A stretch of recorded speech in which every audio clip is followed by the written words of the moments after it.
இயேசு கிறிஸ்துவில் எனக்கு பிரியமான சகோதர சகோதரிகளே, இந்த நாளிலே திருஅவை நமக்கு கொடுத்திருக்கிற நற்செய்தி லூக்கா 12ஆம் அதிகாரம் இறைவார்த்தை 39 முதல் 48 முடிய. இந்த இறைவார்த்தை சிந்திக்கின்ற பொழுது ஒரு சில சிந்தனைகள். நம் அனைவருக்கும் பொதுவாக இலக்கு என்று ஒன்று இருக்கும். அதுவும் ஒரு சிலருக்கு பல இலக்குகள் இருக்கும். ஒரு சிலருக்கு இலக்குகளே இருக்காது. ஆனால் பயம் அவர்களை தொற்றிக் கொண்டிருக்கும். காரணம், இலக்கு இல்லாத மனிதன் பயத்தினால் செத்து கொண்டிருப்பான்.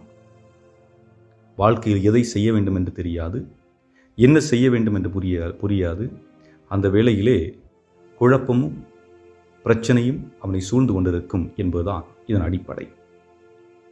எல்லா மனிதரும் ஆசைப்படுவது மகிழ்ச்சியான ஒரு வாழ்வு, நிரந்தர வாழ்வு, ஆடம்பர வாழ்வு. ஒரு சிலர் மட்டுமே எப்படி இருந்தாலும் மனதிலே நிம்மதி இருந்தால் போதும் என்றிருப்பார்கள். ஒரு சிலர் கிடைப்பதையெல்லாம் வாங்கி வீட்டிலே சேகரித்து வைத்து தங்களை வசதி படைத்தவர்களாக காட்ட வேண்டும் என்று எண்ணுவார்கள். ஆனால் பல வசதி படைத்தவர்கள் தங்களை வெளியே காட்டிக்கொள்ளாமல் இருப்பார்கள். இப்படி மனிதர்கள் எல்லாரும் ஒரே போல் சிந்திப்பதும் இல்லை, ஒரே போல் இருப்பதும் இல்லை. வெவ்வேறு கோணங்களில் சிந்திக்கிறார்கள், வெவ்வேறு கோணங்களில் வாழ்க்கையை வாழ்ந்து கொண்டிருக்கின்றார்கள். அதேபோல்தான் இயேசு இந்த நற்செய்தியில் நம்மிடம் கூறுகின்றார், விழிப்பாக இருங்கள். விழிப்பாக இருங்கள் என்ற வார்த்தையை சொல்லுகின்ற பொழுது, இன்று இளைஞர்களும் சரி பெரியவர்களும் சரி எதற்கு விழிப்பாக இருக்கிறார்கள் என்று பார்க்கின்ற பொழுது, அலைபேசிக்கு எப்போ நோட்டிஃபிகேஷன் வரும், எப்போ யார்கிட்ட மெசேஜ் வரும், எப்போ யார்கிட்டமாவது கால் வரும், எப்போ செய்திகள் வெளிவரும் என்பது போன்ற எதிர்பார்ப்புகளோடு காத்து கொண்டிருக்கின்றார்கள். ஆனால் இந்த காத்திருப்பு தேவையா? இது மனதை நிம்மதியாக வாழ வைக்குமா என்பது போன்ற கேள்விகள் எழுப்பினால் நிச்சயமாக இல்லை. ஒரு சில நேரங்களிலே பதட்டத்தை உருவாக்கும், பயத்தை உருவாக்கும், கோபத்தை உருவாக்கும், நிம்மதியற்ற நிலையை உருவாக்கும். காரணம், நாம் எதிர்பார்ப்பற்ற ஒன்றை நாம் எண்ணிக்கொண்டிருக்கின்றோம். இந்த சூழலிலே ஒரு சிலர் பயத்துடன் இருப்பார்கள். ஒரு சிலர் இயேசுவின் அழைப்பிற்கு முன் நான் செய்ய வேண்டியதை செய்துவிட வேண்டும் என்று ஓடிக்கொண்டிருப்பார்கள். இன்னும் ஒரு சிலர் நான் தயார் என்பார்கள். ஆனால் இயேசுவின் இந்த அழைப்பு பயமுறுத்துவதற்கா என்றால் இல்லை என்றே பொருள்படும். மாறாக உண்மையை உணர்ந்து கொள்ள இந்த அழைப்பானது கொடுக்கப்படுகிறது.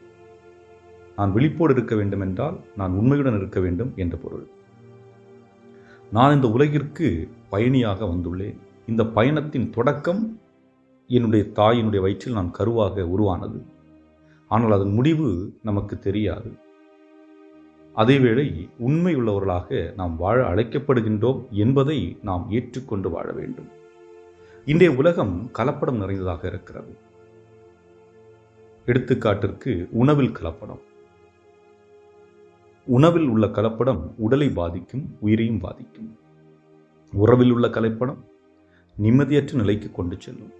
இன்று பலருடைய உறவில் கலப்படம் நிறைந்திருக்கிறது.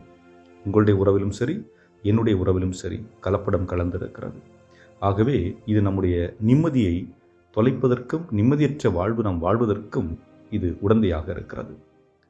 மறைந்த பாடகர் SP பாலசுப்ரமணியம் அவர்கள் ஒரு முறை மேடையில் பேசுகின்ற பொழுது சொன்னார், நீங்கள் வாழ்வினுடைய உச்சத்திற்கும் உயரத்திற்கும் செல்ல வேண்டுமென்றால் உங்களிடம் செல்ஃப் டிசிப்ளின் இருக்க வேண்டும் என்று, சுய ஒழுக்கம், சுய கட்டுப்பாடு தேவை என்று சொல்லுகின்றார்.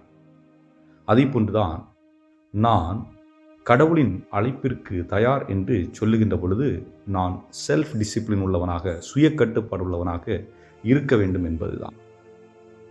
அதே போன்று இயேசு கூறுகிறார், மிகுதியாக கொடுக்கப்படுகிறவர்களிடம் மிகுதியாக எதிர்பார்க்கப்படுகிறது என்பது.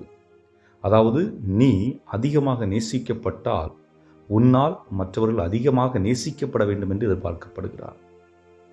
நீ அதிகமாக மன்னிக்கப்பட்டால் உன்னால் மற்றவர்கள் அதிகமாக மன்னிப்பை பெற வேண்டும் என்று எதிர்பார்க்கப்படுகிறார். உனக்கு அதிகமாக செல்வம் கடவுள் கொடுத்திருக்கிறார் என்றால் உன் வழியாக நீ மற்றவர்களுக்கு உதவி செய்ய வேண்டும் என்று எதிர்பார்க்கப்படுகிறீர்.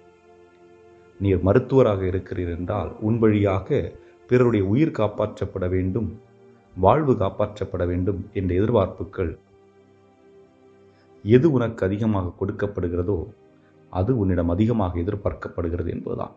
ஆகவே நம் ஒவ்வொருவரும் சிந்தித்து பார்ப்போம். என்னுடைய வாழ்வில் எனக்கு அதிகமாக எது கொடுக்கப்பட்டிருக்கிறது?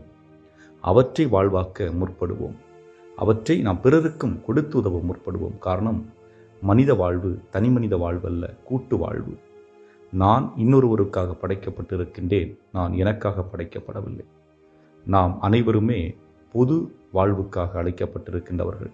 அந்த ஒரு எண்ணத்தில் சுயநலமற்ற மனிதர்களாக, பொதுநலம் கொண்டவர்களாக, சுய கட்டுப்பாடோடு வாழ்வதற்கு அழைப்பு விடுக்கின்ற இந்த வேளையிலே இறைவனுக்கு நன்றி கூறியவர்களாகவும் என்றும் வாழும் எல்லாம் வல்ல இறைவா, உம்முடைய அன்பினை நாங்கள் தொடர்ந்து வாழ்ந்து அதன் அடிப்படையில் வாழக்கூடிய ஆற்றலையும் அருளையும் நிறைவாக எங்களுக்கு தந்தருள எங்கள் ஆண்டவராய் கிறிஸ்து வழியாக மன்றாடுகின்றோம்.